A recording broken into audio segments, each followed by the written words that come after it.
Hi, I'm Maria, and I'd like to tell you a little bit of my story. It's no secret that for immigrants, life in the United States is much more complicated. I've been in this country for about 8 years, but I had my citizenship 3 years ago because I married Alex. I met him when he was working at the airport, and he was a very good friend to me when I entered the country.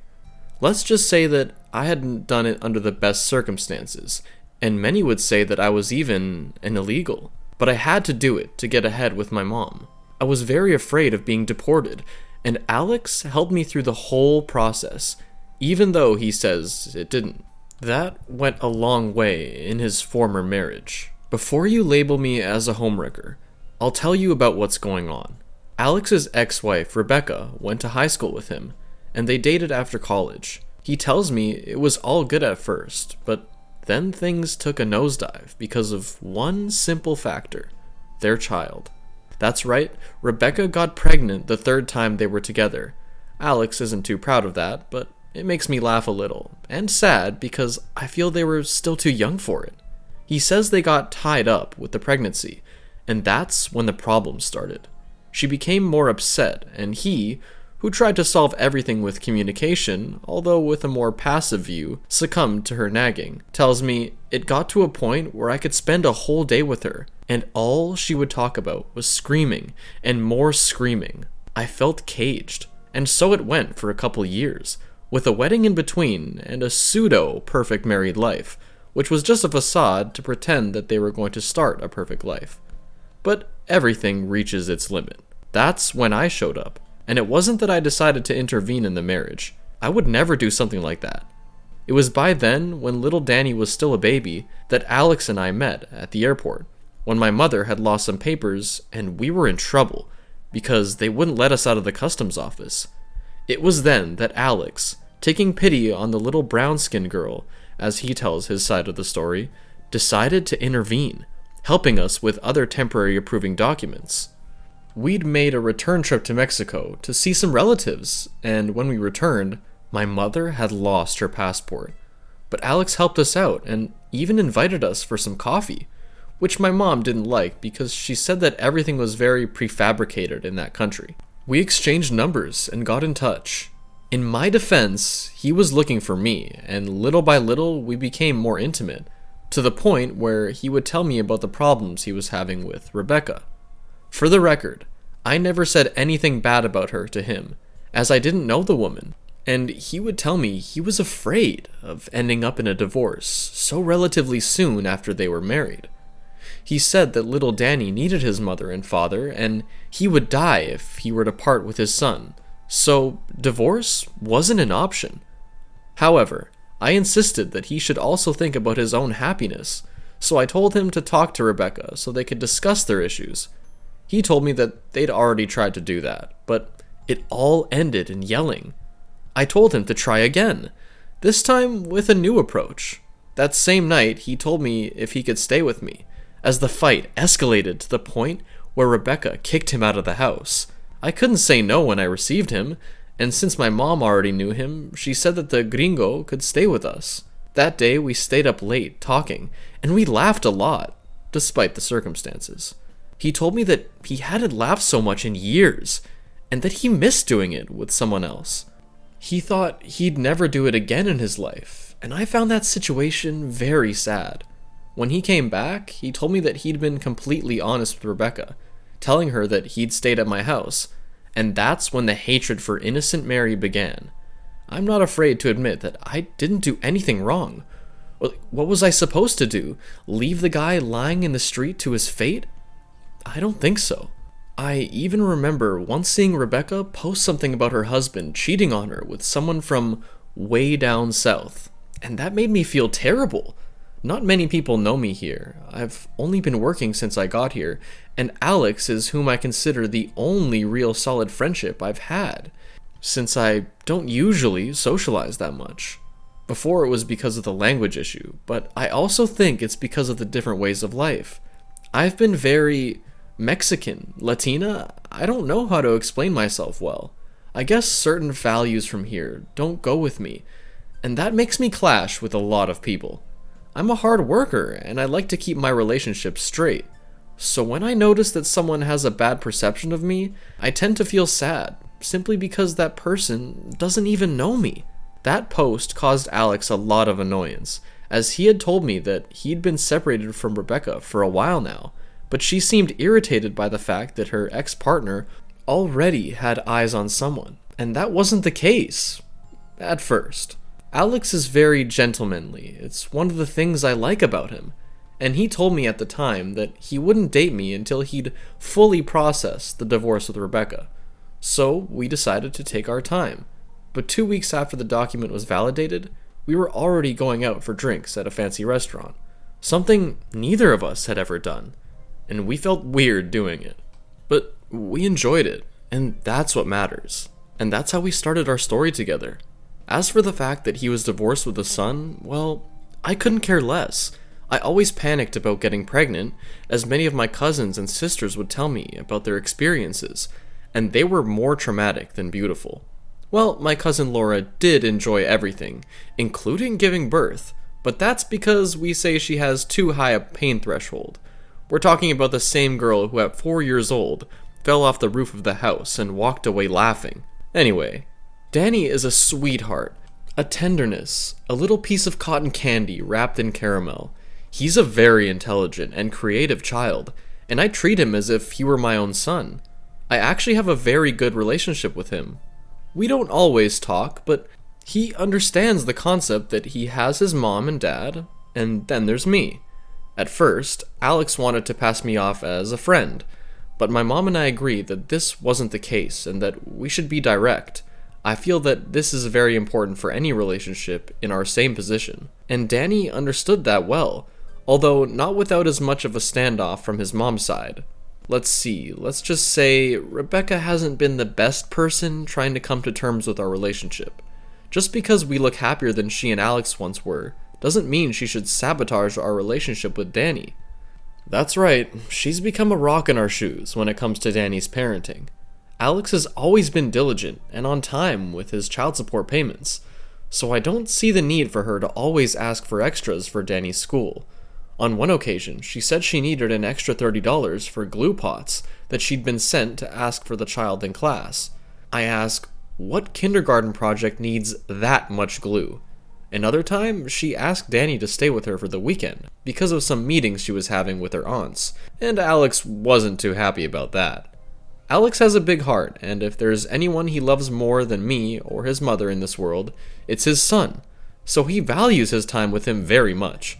That means that when Rebecca tries to take that away from him too, things get messy. One of the worst memories I had was when I'd had to pick Danny up myself at Rebecca's house because Alex was busy at the office. It was the first time I got to pick up the kid, and all the things happened that I knew were going to happen when I talked it over with Alex. Only he was so busy that he told me not to pay attention to it, and if anything happened, to call him right away. That was a recipe for disaster. When I arrived, Rebecca seemed to have seen a spook, and the first thing she responded to my greeting was, "What about Alex?" I explained as best I could that he was on a huge workload, so it was up to me to pick up the boy to spend the weekend with us, as stipulated in the divorce papers about joint custody. And for what? For that woman to come out super rabid, saying that it was impossible, disrespectful, and that she wouldn't let anyone but Alex take her son because I wasn't trustworthy? Me? The woman who's been married the longest to Alex and has been a focal point of his life for over 3 years now. That's when I called Alex and he started throwing sparks. At first, I thought he was going to get mad at me, but after a few seconds, he understood that I wasn't the one with the problem. He said, "Put her on," and I handed her the phone. There was yelling, fighting, and arguing, and it got to the point where, within half an hour, Alex was in front of us, red, and almost smoking out of his ears. He almost came screaming, telling me to hit Rebecca, and for her to watch out if I didn't let him. I'd never felt so much like a piece of furniture in my life.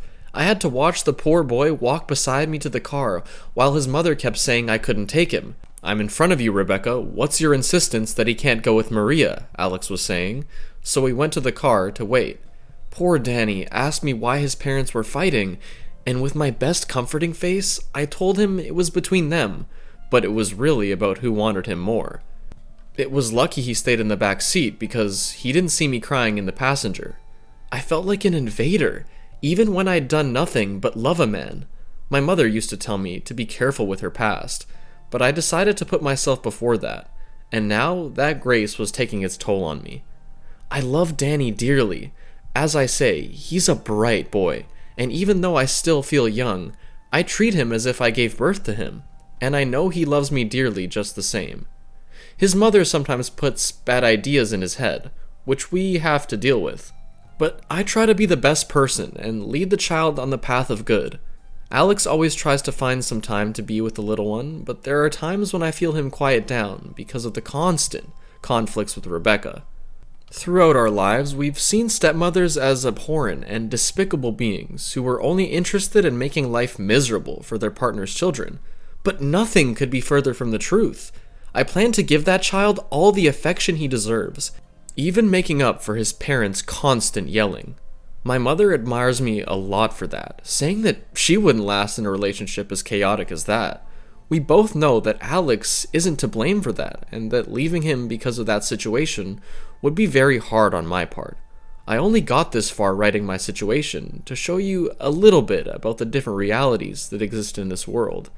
In my particular case, with being a stepmother, and that your husband has a past that doesn't let him live in peace, you're not alone. And the same goes for men. Just continue to be true to yourselves and your partners. Treat your stepsons and stepdaughters as your own, for you still have a lot of love to offer. Update 1. Hello again. I hope you're all very well, because I am not. It's very bold of me to comment on this so lightly, but I suspect that something strange is going on with my husband's ex-wife. I've already explained the whole situation we're going through with her, and I told you that Alex, my husband, remains an exemplary father, both in and out of the relationship with his son, as he always pays child support on time, without missing a single penny. Lately, however, something shady has been going on, and that is that I suspect Rebecca is scamming? I don't know what the correct term would be, but I do know that she's taking money from Alex without justification. For a few weeks now, she's been mentioning how he needs more resources in class, but when Alex asks Danny about it, he doesn't know what to say. He's too young to understand the whole situation. When we try to have a dialogue with her, she gets very defensive, and that's when the usual fights start. However, something happened the last time we saw each other, and it's the reason I'm writing now. I wasn't going to continue with the text, but I have to get this off my chest. Little by little, Rebecca is earning my hate, and it all started when we tried to talk to her the moment she left Danny at the house.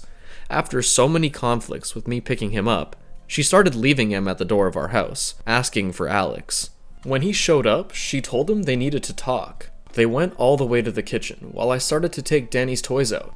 He likes to scatter his toys all on the floor, so I always help him take them out and pick them up. However, the screaming started to increase, and we had to go upstairs. At one point, as I was walking up the stairs, I heard Rebecca say the word beaner, and that just about destroyed me. I told Danny to stay in his room, and that I was going to catch up with him in a few moments. I don't know how I didn't let the tears out all at once. I held back too much for Danny, but I do know that he could see me with watery or red eyes. I went straight to my room and started crying unconsolably. I don't even know for how long. I've been a crybaby all my life, but this situation was getting on my nerves, and I hid between the sheets until I heard the front door slam shut. After a moment, Alex appeared, angry, asking me why I was crying. When I told him about what Rebecca said, he became as meek as a kitten, and started hugging me and crying. He apologized until his voice almost broke, and then we made do to Danny's room, but he was asleep. We talked a lot that night, and he told me that he would try to talk privately with Rebecca and her lawyers, because she was demanding more money than the bill, and it was getting to a point where it would break us out of balance in our expenses. It was like even I had to give up some of my earnings to give to her. I say that all this seems very strange to me because in the mornings, usually Alex gets up late, and I stay up late having breakfast with Danny. Maybe because of school stuff, he's prone to get up early, even on weekends, so we talk a little bit to pass the time. As I make him his PB&J sandwich, I ask him how classes are going, and if they're using everything his mom's been buying him. And he looks at me a little quizzical, like he doesn't know what I'm talking about. I'd like to insist, but he's just a kindergartner and probably doesn't understand. Anyway, I want to talk it over with Alex, because in case something is going on, we have to be careful and delicate with our money. I don't want to pin anything on Rebecca, even if I wanted to, but it never hurts to be a little demure about it. Update 2. Long time no writing here. I spent most of the last few years writing in a personal journal, but I think it's about time to be able to do it again on the digital platform, because I didn't want to leave you readers with the mystery of what happened since the last update. Just to give you a summary and the reasons why I decided to continue here, I'm still in my relationship with Alex and his son Danny, who's just moved up to 2nd grade, being one of the smartest kids in the classroom. Everything in the house seems to work in perfect order, except for the same problem we've been dealing with forever. Rebecca, Alex's ex-wife. She's still at this point meddling in our stuff, and I can't help but dislike her. She's rude, nosy, gossipy, and feisty. Unfortunately, Danny has adopted some of her attitudes that he brings into our house or classroom, such as worrying about money more than anything else, sometimes for no apparent reason. It's not like he wants to save up for some toy, but I feel like he's becoming very greedy and avaricious. That's just for that aspect, but there are many others that, in one way or another, he's acquiring from his mother. If we look at it, he spends 5 days a week with her during the school term, while we can only have him on weekends, so we bear the lesser part in parenting matters to our bad luck. The relationship with Danny has grown quite a bit, although there have been times when the situation gets a bit tense. I remember the first time he came in and asked me what the word beaner meant. At the moment, I didn't know how to explain to him without going into detail, so I asked him where he'd heard it before, and he said that his mother said it a lot, but without a context that he understood. I expressed that to Alex, but I admit there was a moment where it triggered me to pick up the phone, dial the number, and send that woman packing because she was already creating a toxic environment for her own son, and that wasn't something I was going to allow. She may be his mother, but I feel the same way, and if they instill bad values in Danny, obviously I'm going to be upset. On another sour note, my mother's been ill for some time now. That's another reason why I've decided to take up these texts again, as they help me get rid of the emotional burden I have. Her treatment has been slow and expensive, and added to Danny's demands from Rebecca. We can say that Alex and I aren't at our best financially. We've tried to talk to Rebecca about it on a couple of occasions, but on the last one, she almost threw me into the crocodile pit. She could only nag and yell about how bad it was alone with the kid. She said she'd tried dating other people years ago, but with unflattering results. Deep down, I know what's going on, and that's that she's envious of me and Alex for the great relationship we have. I know that she gets a lot of conditions with Danny, and she uses it as an excuse for how bad she's doing in her life. But as cruel as it sounds, that's not my life, so I don't care. At the time, Alex fought to have custody of Danny, something that almost didn't go far. He kept insisting that staying with his mother was the best option of all, so Danny kept staying with that harpy. Update 3. My grandmother used to tell me something when I was a little girl. Everything bad they do to you will be made up for. At the time, I didn't understand what she meant, but today, I understand what she meant. To put an end to this situation, Rebecca was a victim of her own ambition. Remember I told you that she was demanding more alimony money for Danny? Well, it turns out it was that she had lost her job and she hadn't notified us. In fact, she never mentioned it to the lawyers, and that's when a problem of titanic proportions began. I'm liking that term, titanic, where even Danny himself had to speak up and give his opinion to get a better perspective on the whole situation. For that, I'm super grateful to him too. I started to get suspicious because of all the times I would talk to Danny, and he would tell me that his mother was doing such and such, like buying a new pair of shoes, or going to the neighbor's house late at night. In itself, it didn't appear as if Rebecca had changed her routine, even when she said that Danny now had more expenses pending, so she had to devote more time to him. All this was false. Not having a job, she used the money we gave her to finance her exacerbated and selfish lifestyle, almost leaving her son aside. In fact, on one occasion, Danny even bit his tongue for saying something he shouldn't have. We were talking, and the boy was very sorry for having spoken too much. He started apologizing and was almost on the verge of tears because he mentioned things his mother had bought she didn't want anyone to know about. That was my cue to start investigating. And it wasn't too hard to find out about all the alternate expenses Rebecca had, so I started gathering evidence so I could lash out at her for using child protection. And it seemed like fate that it was precisely during that period that she decided to do something similar. I don't know if she was aware of what I was doing.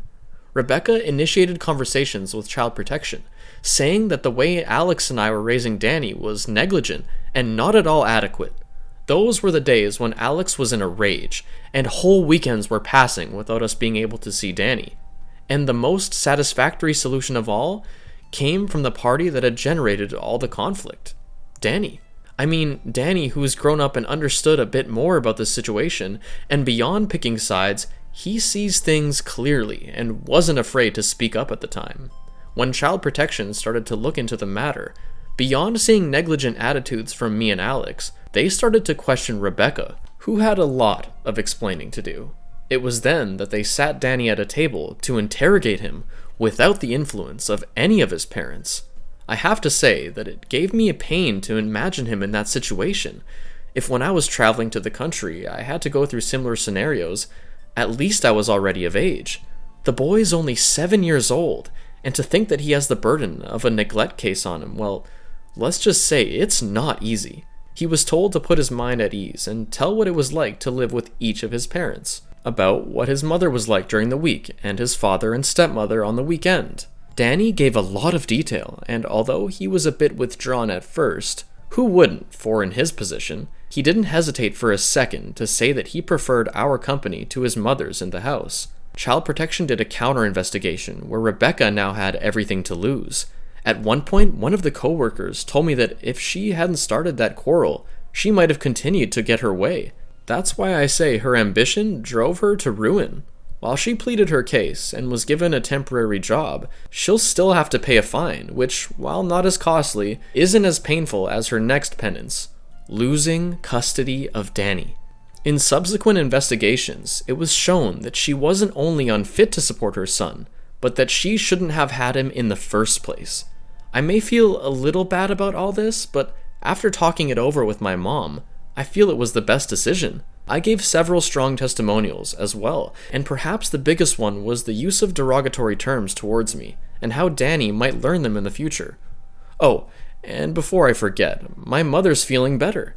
It was a long process, which together with all the conflicts we went through with Rebecca, made it quite difficult to cope. But my mother is a warrior, and the last thing she wanted was to bother us too much. We were able to have enough money for her operations, without even touching Danny's share of her alimony. We're doing very well, without so much hassle. And I saved my favorite part for last. The relationship I have with Danny is the best, and the other day he gave me a very nice nickname, Mamaria, considering me a second mother, which according to his words, can be better than the original one. I told him that despite everything, he still had his mother, but that I would give him all the love and care he needed in the future. Maybe in fairy tales, stepmothers are always portrayed as evil and only wanting the worst for their new family. But I think it should be the opposite. Alex is delighted with our dynamic, and I hope we can keep it up for a long, long time. Danny is about to enter 3rd grade, and we're ready for anything.